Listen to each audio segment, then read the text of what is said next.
अस्सलाम वालेकुम friends, welcome back to top smarties drama serial Shikanja, जिसकी के आने वाली एपिसोड में हम देखेंगे कि जीनत ने तो घर आकर काफ़ी तमाशा लगाया।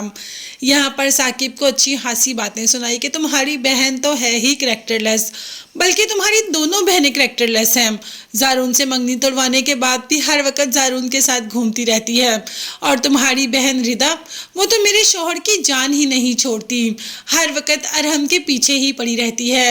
अब जीनत ने तो इतनी बातें सुनाई कि साकिब ने भी अच्छा खासा बुरा बिहेव किया रिदा के साथ। वैसे साकिब पहले भी अपनी बहनों के साथ कोई इतना खास रवैया रखता नहीं, मगर इस बार तो साकिब ने भी इंतहा कर दी।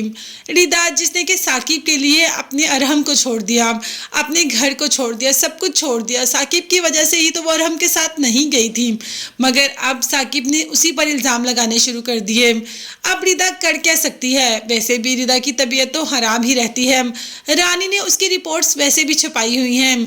रिदा को वैसे भी ब्रेन ट्यूमर है, जिसका कि रानी ने किसी को भी नहीं बताया। रिदा ने इस बात का इतना गहरा सदमा लिया कि बेहोश होकर गिर ही जाती है। अब साकिब अपनी बहन को इस हालत में तो नहीं देख सकता, जल्दी से रिदा को हॉस्पिटल ले जाता है। दूसरी तरफ जारून की बात करें तो जारून के सामने राशिद की सच्चाई आने ही वाली है, क्योंकि जारून ने उस गैंग को पकड़ लिया है जो कि ऐसे लड़कियों को किडनैप कर लेते हैं। अब उसमें राशिद का नाम भी जारून के सामने आ ही जाएगा, क्योंकि फिजा जब किडनैप हुई, फिजा की किडनैपिंग में सारे का सारा हाथ तो राशिद का ही था। आगे जाकर ये राज भी खुल ही जाएगा। अभी तो हम बात करते हैं रिदा की, जो कि हॉस्पिटल में है। अब सारे घर वाले तो बेहद परेशान हैं। परेशानी की बात है भी, मगर सबसे परेशानी की बात यहाँ है जब डॉक्टर आकर आई एम सॉरी कहता है कि आई एम सॉरी, हम आपके पेशेंट को नहीं बचा पाए। ये तो एक बहुत ही ज़्यादा शॉकिंग न्यूज़ है। हमारे लिए ये न्यूज़ इतनी शॉकिंग है तो भला साकिब के लिए और फिजा के लिए कितनी शॉकिंग न्यूज़ होगी। उन्हें तो यकीन ही नहीं आ रहा डॉक्टर के कहने पर। तभी तो दोबारा पूछा कि आप कह क्या रहे हैं, तो डॉक्टर ने कहा कि हम आपके मरीज को नहीं बचा पाए। अभी तो आगे जाकर और भी बहुत सी सच्चाइयां खुलेंगी। फिलहाल तो ये है कि रिदा अब इस दुनिया में नहीं रही। अरहम का दिल भी तेजी से घबराता है और एकदम से पहले फिजा को कॉल कर देता है कि मेरी रिदा से बात करवाओ।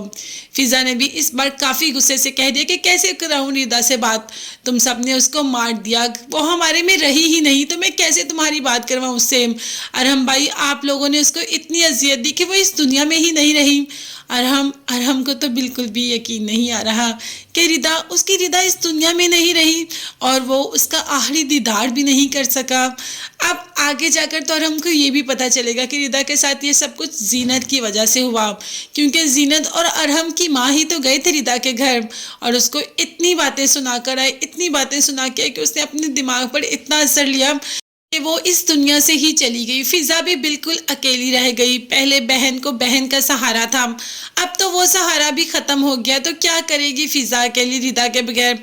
क्या जारून फिजा को रानी से चुरा कर ले जाएगा? मतलब ये कि जारून फिजा से शादी कर लेगा या फिजा भी ऐसे ही घुट घुट कर इस दुनिया से चली जाएगी? ये सब देखने और जानने के लिए चैनल को लाजमी सब्सक्राइब कीजिएगा, बेल आइकन भी प्रेस करें ताकि हर वीडियो आप तक बआसानी पहुंच सके। अपना बहुत ज़्यादा ख्याल रखिएगा। नेक्स्ट वीडियोस तक के लिए अल्लाह हाफिज़, bye bye and take care.